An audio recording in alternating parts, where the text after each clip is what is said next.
वस्तु अंदर वस्त समावे, दूजी होवे पास। अगर आपको एक वस्तु में दूसरी वस्तु डालनी है, एक बर्तन है, उसमें आप कुछ डालना चाहते हैं, मगर उस बर्तन में पहले से ही कुछ मौजूद है, और को डालने के लिए जब वो नाको नाक भरा हुआ है, उसमें कहीं कोई जगह ही नहीं है, तो आपको पहले उसको खाली करना पड़ेगा। जो भी उसके अंदर भरा हुआ है उसको निकाल के बाहर फेंकना होगा, तभी वो दूसरी वस्तु उसके अंदर समा सकती है। भले ही वो आपके पास हो, तब भी आप तब तक उसको उस बर्तन में नहीं डाल सकते जब तक वो पहले खाली ना किया जाए। यहाँ पे बड़ी गहरी बात है जो उन्होंने वस्तुओं के रूप में समझाई कि जैसे कोई शरीर है, कोई मन है, जहां जिसको चित्त को आप उस परमात्मा के साथ जोड़ना चाह रहे हैं, मगर वो चित्त पहले ही इस दुनिया में फंसा हुआ है। इस दुनिया के सभी विषय विकार आपके उस चित्त के अंदर पहले से ही भरे हुए हैं। आप पहले ही लोभ में घुसे हुए हो, आप पहले ही मोह मत्सर हर तरह के इन प्रलोभनों में पूरी तरह से ग्रस्त हो। तो पहले आपको इनको त्यागना होगा, पहले उस बर्तन को खाली करना होगा, इस मन को खाली करना होगा, लगातार नाम जप करना होगा, जो पड़ा है उसको त्यागना होगा, उसको जाने देना होगा। और एक बारी आप लेट गो करोगे, जब ये बर्तन खाली होगा, तब वो प्रभु का नाम धीरे धीरे इसमें उतरना शुरू होगा, बूंद बूंद करके इसमें एकत्रित होना शुरू होगा। और जैसे जैसे वो उसमें समाता चला जाएगा, वैसे वैसे आपकी प्रभु के साथ तांग बनती चली जाएगी, उसके साथ सांग बनती चली जाएगी, उसके साथ आपकी दोस्ती का बीज पड़ना शुरू हो जाएगा। आगे महाराज कहते हैं, साहेब सेती हुक्म न चल कहीं बने अरदास। अगर आप ये सोच रहे हो कि उस साहेब, उस परम पिता परमेश्वर को आप कमांड कर लोगे, उस पर अपना हुक्म चला लोगे, और थोड़ा सा नाम जप करके ना आपके अंदर वो अहंकार आ जाएगा कि अब तो मैंने नाम जप कर लिया, अब तो ये परमात्मा मेरा है, देखता हूं कैसे नहीं आता।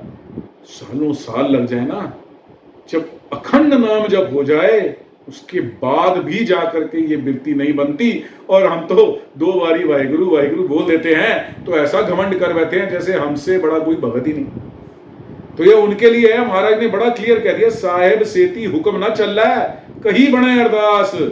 और उसके ऊपर कोई हुक्म नहीं चलता, उसके ऊपर कोई जोर अजमाइश नहीं चलेगी, उसके ऊपर कमांड नहीं कर सकते तुम। फिर करना क्या है, कहीं बने अरदास, अरदास करनी है, अर्जोई करनी है, बेनती करनी है उस परमात्मा के आगे, उसके आगे निमाणा होना है, निम्रता करनी है, आत्मसमर्पण करना है। प्रभु मैं कुछ नहीं, सब कुछ तू। जब तक ये नहीं करेगा तो भूल जा, तू उसकी दोस्ती, उसकी मित्रता के लायक भी है। कूड़ कमाणे कूड़ो होवे, नानक सिफत विगास। आगे गुरु अंगद देव जी कहते हैं, देखो कूड़ कमाणे कूड़ो होवे, जो धोखे का काम कर रहे हो, जो ये दुनिया की मिथ्या में फंसे हुए हर तरह के कार्य व्यवहार करते चले जा रहे हो, तो फिर आपका जो ये चित्त है, जो ये मन है, ये कैसे प्रभु के साथ जुड़ सकता है? फिर ये उन्हीं विषय विकारों की चिंता में, उसी मोह की चिंता में, उसी काम की चिंता में, उसी लोभ की चिंता में फंसा रहेगा। फिर ये कैसे निकलेगा उसमें से? पहले तो उसको खाली करो ना।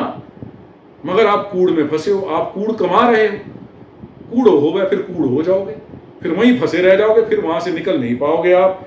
और नानक सिफत विगास, सिफत जो है प्रभु की सिफत सलाह करनी, गुरबाणी के उच्चारण के जरिए, प्रभु के नाम के जरिए, प्रभु की लगातार चिंतन मनन के जरिए अगर आप उसकी सिफती करोगे, उसकी तारीफ करोगे, तो फिर मालक कहते हैं विकास, तभी विकास होगा, तभी इस मार्ग में आगे बढ़ पाओगे।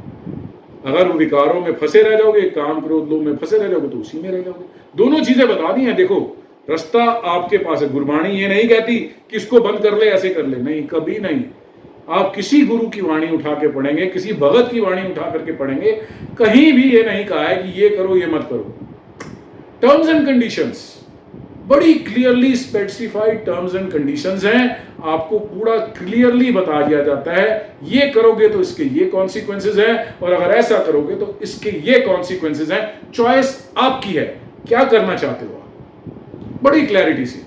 तो अगर आप कूड़ में फंसे रहोगे तो कूड़े हो जाओगे, फिर आप उसी मोह माया के अंदर फंसे फंसे आपका चित्त भी उसी में ग्रसित रहेगा। पॉसिबल नहीं है कि आप किसी भी तरह से उस प्रभु के साथ जुड़ सको।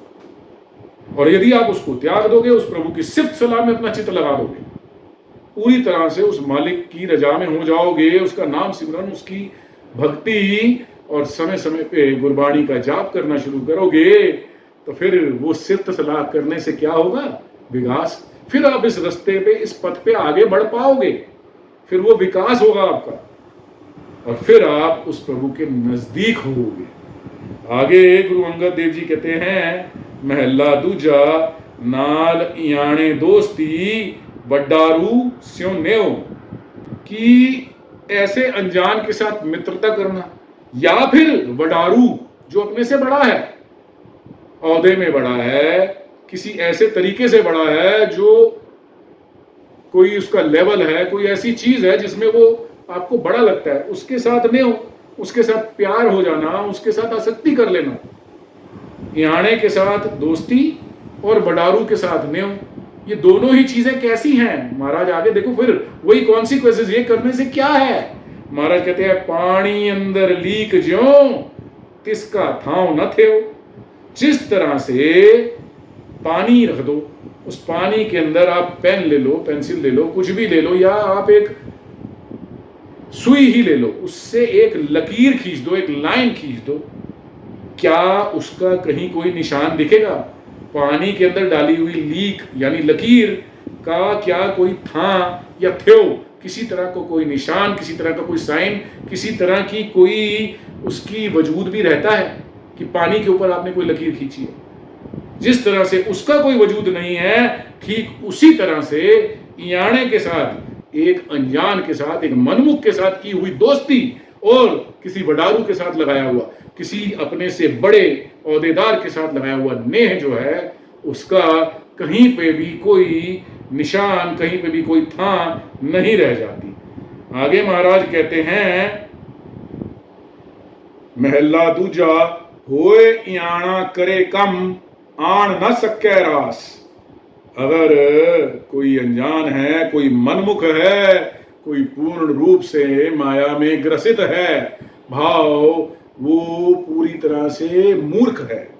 एक बारी मैंने जिक्र किया था, कोई मूर्ख सियाना नहीं होता, मगर जो दुनिया के ही हर तरह के रसों में बुरी तरह से डूब गया, जिसने अपना आप ही गवा दिया, जो उसके अंदर बैठा परमात्मा है, परमेश्वर है, उसकी पहचान ही खो दी, जो पूर्ण रूप से अपने आप को भूल करके और इस झूठी, इस कूड़ी दुनिया को ही सच मानने लग गया, काम क्रोध लोभ मोह मद मत्सर इन्हीं तरह के प्रलोभनों में और पूरी तरह से ग्रस्त हो करके और उसी में जीवन दिन प्रतिदिन बर्बाद करता चला जा रहा है, वो मूर्ख नहीं तो क्या है? वो अपने कर्मों से मूर्ख है, दिमाग से कोई मूर्ख नहीं है, मगर वो कर्म मूर्खों वाले कर रहा है। होए याना करे कम आन न सके रास, वो उस काम को भले ही एक आधी बारी दिखने में आपको लगेगा कि बहुत अच्छा चल रहा है, बहुत बढ़िया काम हो रहा है ऐसे व्यक्ति का, मगर लंबे समय में देखोगे तो वो कहीं ना कहीं गिरेगा, जाकर के औंधे मुंह गिरेगा, बहुत बुरी तरह गिरेगा, क्योंकि वो काम पूरा हो ही नहीं सकता, वो काम सिरे चढ़ ही नहीं पाएगा, क्योंकि वो काम जिस नियत से किया जा रहा है वो नियत ठीक नहीं। क्षणिक तौर पे छोटी मोटी सफलता दिखेगी, लंबे समय में आने पर उसके हाथ निराशा ही लगेगी, उसके अलावा कुछ उसके पल्ले नहीं पड़ने वाला। जे एक अध चंगी करे दूजी भी वे रास। और ये हो सकता है कि एक आध चंगी करे, एक आध काम, एक आधा कुछ ऐसा है, देखिए पूरी तरह से फेल तो वो परमपिता परमेश्वर नहीं करेगा ना, कोई एक आधा काम उसका भी सही होगा। तो हो सकता है कि एक जे एक अध चंगी करे, एक आधा काम हो सकता है उसका भी सही हो जाए, बहुत बढ़िया हो जाए और वो लगे कि बहुत अच्छा हो रहा है। दूजी भी वेरास, फिर दूसरा जो है वो वेरास, वो बिगड़ना ही बिगड़ना है। इवेंचुअली उसका काम बिगड़ना ही बिगड़ना है। जो याना है उससे की हुई दोस्ती तुझे रसातल पे ही लेके जाएगी, तुझे गारत ही करेगी, तेरा जीवन बर्बाद ही करेगी। इसलिए ऐसे इयाणे से कभी भी दोस्ती ना करें।